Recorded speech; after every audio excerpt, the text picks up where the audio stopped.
तुझ पे तो छाए है ऋषि कुमारी, जाने है सेवक आदत तुम्हारी। ओ तुझ पे तो छाए है ऋषि कुमारी, जाने है सेवक आदत तुम्हारी।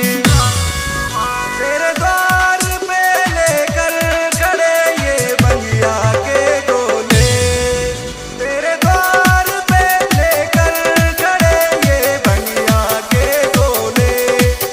तू आ भी जा खा ले जरा, तू आ भी जा खा ले जरा। ओ शिव शंकर बोले ये भांग की दीवानगी तेरे सर चढ़ के बोले।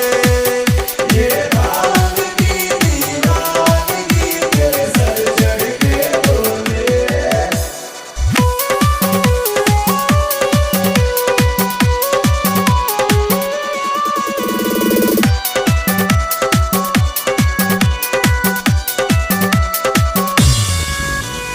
तू है दीवाना भंगिया का बोले, तेरा दीवाना तुझसे क्या बोले। ओ बोले तू है दीवाना भंगिया का बोले, तेरा दीवाना तुझसे क्या बोले। तेरे दास की बाबा बता क्यों भक्ति को तोले।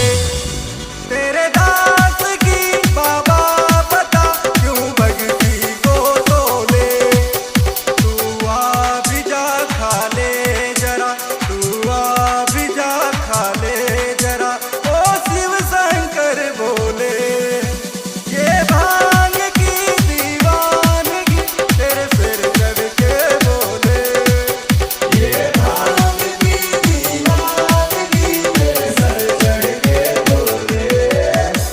ये दीवानगी ऐसी है सावन में तेरे दर पे खड़े रहते हैं।